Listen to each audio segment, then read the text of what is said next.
Hi everyone, welcome to Dharma Earth's Dose of Dharma, and this is your dose of Dharma for today.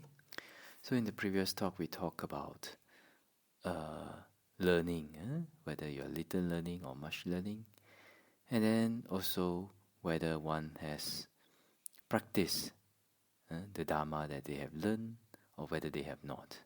Okay, and those that have not practiced the Dharma that they have learned, the theoretical knowledge, then they are criticized. They will be criticized by the wise people. Okay, and if they practice and manage to develop the virtue, the qualities, and able to practice in accordance with the theoretical dharma that they learn, then their learning has succeeded.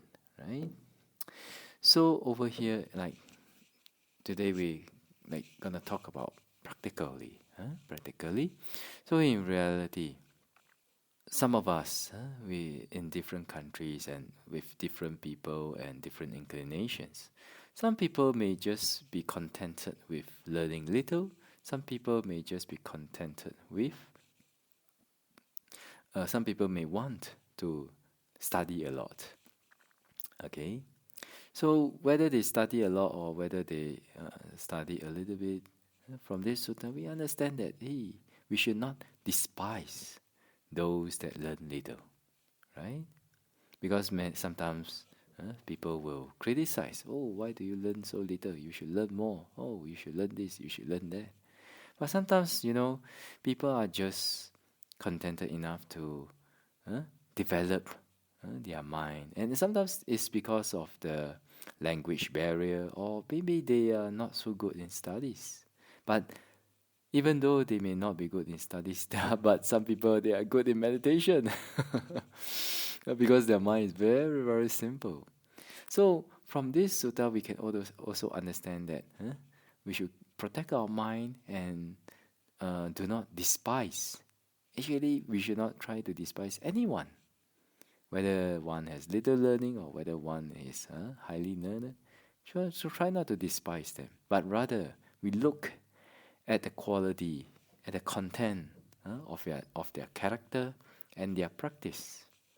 So even if maybe like somebody very old, maybe like 60, 70 years old, they cannot read, they cannot read very fluently, but if they follow their teacher step by step, it is still possible to attain the first path and fruition, or even higher path and fruition, with the guidance of a good teacher.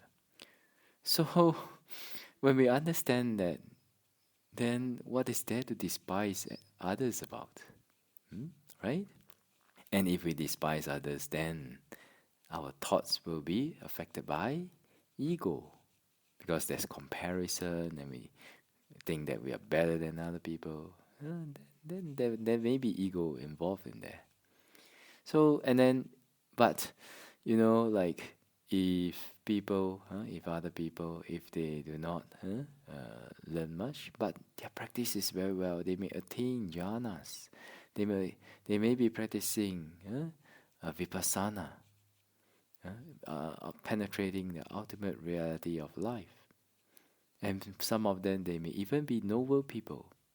So if we despise people because of our learning, maybe our learning is much more than them, then actually we are the foolish ones here, right? Because we will be accumulating unwholesome karma, and especially if we accidentally arise unwholesome thoughts, or and then have unwholesome speech or unwholesome bodily actions towards a noble one, then we are creating obstruction karma for us.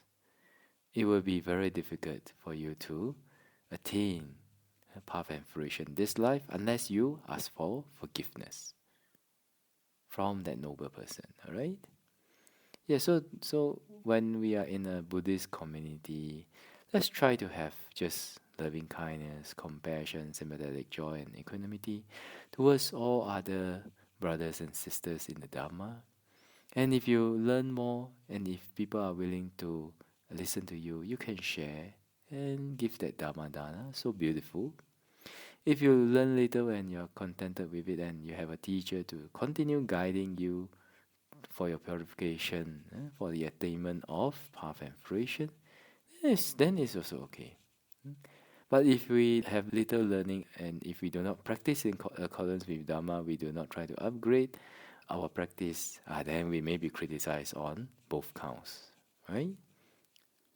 But ultimately, I think the Dharma is there, and it is up to every one of us individually to choose. If we are not heedful, if we are lazy, if we want to enjoy, and we do not try to practice the Dhamma, then of course you may need to prepare to continue to be reborn in this round of rebirth, or at least we will still be bothered by our defilements. Okay, so the one suffering is us, the one happy is us. So it's up to us to choose our actions. Okay. Okay, so that's all for those of Dhamma today. We shall be well, peaceful, and happy, and may the true preacher bless all of us to be able to attain path, fruition, and nibbana as soon as possible. Sadhu, sadhu, sadhu.